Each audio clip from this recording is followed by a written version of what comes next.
اللہ وبرکاتہ۔ پچھلے درس میں ہم نے بات کی تھی کہ جنات کے 4 ادوار، ان میں سے جب آخری دور آیا اور اس کی تکمیل ہو گئی تو حکمت الہی اس بات کی متقاضی ہوئی کہ نظام میں تجدید کی جائے۔ ابلیس سے متعلق کچھ اور باتیں جو معارج النبوہ پیج نمبر 370 پر آتی، لہٰذا ملائکہ کو ان کی سزا کے لیے مقرر فرمایا گیا کیونکہ یہ سرکشی میں بہت بڑھ گئے تھے۔ ملائکہ آسمان سے اترے اور جنوں کو سزا دے کر بہت سوں کو جزائر اور جنگلوں میں منتشر کر دیا۔ اس جنگ میں بہت سے مارے بھی گئے۔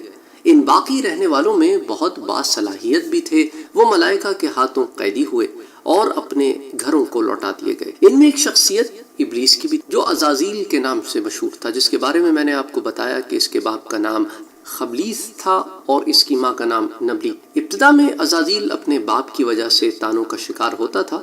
عزازیل کا حال اور اس کا انجام اس طرح ہوا کہ اس جن زادے کو فرشتے قید کر کے آسمان پر لے گئے اور اس نے وہیں آسمانوں پر نشو و نما اور دن بدن ترقی کے مدارج طے کرتا رہا، یہاں تک کہ اس منصب پر فائز ہوا جو اس کی حیثیت سے بہت بلند تھا۔ یہ ملائکہ کی تعلیم و تربیت کا تھا۔ ایک اور روایت کے مطابق ابلیس کے آسمانوں پر جانے کا سبب یہ ہوا کہ بنی نوع جن کی وجہ سے یہ اپنی قوم سے الگ ہو گیا اور گوشہ نشینی کی زندگی اختیار کر کے عبادت الہی میں مشغول رہا۔ ہو سکتا ہے یہ معاملہ اس کی اسیری کے دنوں کا ہو۔ اس کی عبادت و ریاضت کا عالم دیکھ کر پہلے آسمان کے فرشتوں نے اس کے حق میں دعا کی کہ باری تعالیٰ یہ اتنا عبادت گزار بندہ ہے کہ اس کی عبادت کرنے پر ہمیں بھی رشک معلوم ہوتا ہے۔ ان فرشتوں کی دعا قبول ہوئی اور خالق کائنات نے اس کو آسمان دنیا پر ترقی عطا فرمائی اور اس نے خود کو 1000 سال اطاعت الہی میں مشغول رکھا۔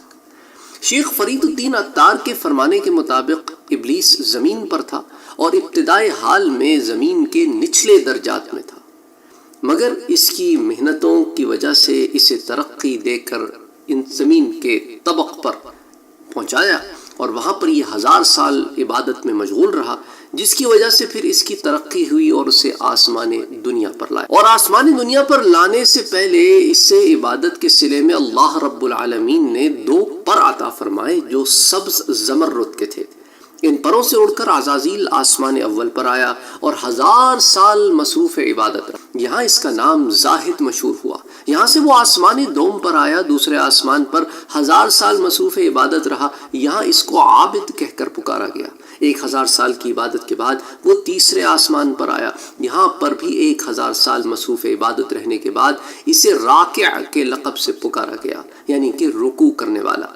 اس طرح وہ ہر آسمان پر جاتا، عبادت کرتا اور مختلف ناموں سے پکارا جاتا، یہاں تک کہ وہ 7ویں آسمان پر عبادت کر کے فارغ ہوا تو رضوان جنت نے بارگاہ الہی میں عرض کی کہ اے معبود برحق، اس کی عبادت و ریاضت سے تمام مقربان آسمانی متاثر ہوئے ہیں، اگر تیرا حکم ہو اور اس کو جنت کے داخلے کی اجازت ہو جائے تو دوسرے ملائکہ بھی اس کی صحبت سے مستفید ہوں تو یہ بات نامناسب نہ ہوگی۔ رب تعالیٰ نے رضوان کی بات منظور فرمائی اور عزازیل یعنی کہ ابلیس کو بہشت میں داخلے کی اجازت دی اور یہاں آ کر وہ عبادت الہی اور فرشتوں کی تعلیم و تربیت میں مشغول رہا۔ ابلیس کی مجلس وعظ کے لیے عرش مجید کے پائے کے نیچے زمردی تخت بچھایا گیا اور اس پر نورانی پرچم لہرایا گیا، اور اس مجلس و وعظ میں اتنی تعداد میں فرشتے شریک ہوئے جن کی تعداد علام الغیوب کے علاوہ کوئی نہیں جانتا، اور یہ سلسلہ سالہ سال تک جاری رہا اور جزائر و بیابانوں میں بھاگے ہوئے جنات واپس آ کر اپنی زندگی گزارنے لگے۔ اس کو پھر انشاءاللہ تعالی اگلے درس میں دیکھیں گے، لیکن ساتھ ہی ساتھ میں آپ کو کچھ اور تفصیلات بھی بتاتا چلوں۔ جب ابلیس 4تھے آسمان پر پہنچا تو یہاں پر جب اس نے ریاضت کی اور عبادت کی تو یہاں پر یہ والی کے نام سے مشہور ہوا، اور یہی وہ مقام تھا جہاں اس کی ملاقات بہت ساری ارواح مقدسہ سے ہوئی۔ یہاں اس کے علم و فضل کے چرچے بھی ہوئے، اسی لیے یہ والی کے نام سے مشہور ہوا۔ جب یہ 5ویں آسمان پہ چلا تو یہاں اپنے علم و فضل، ریاضت و اطاعت کی وجہ سے تقی کے نام سے مشہور ہوا۔ پھر 6ٹھے آسمان پر پہلے ہی اس کے علم و فضل کے چرچے تھے، یہاں بھی یہ ملائکہ کو درس دیتا رہا، ان کا استاد ٹھہرا۔ 6ٹھے آسمان پہ اسے کبازان کے نام سے شہرت ملی۔ باقی آسمانوں کی نسبت چھٹے آسمان پہ ابلیس کا قیام کم رہا، یہاں تک کہ اسے 7ویں آسمان کا حکم نامہ جاری ہوا۔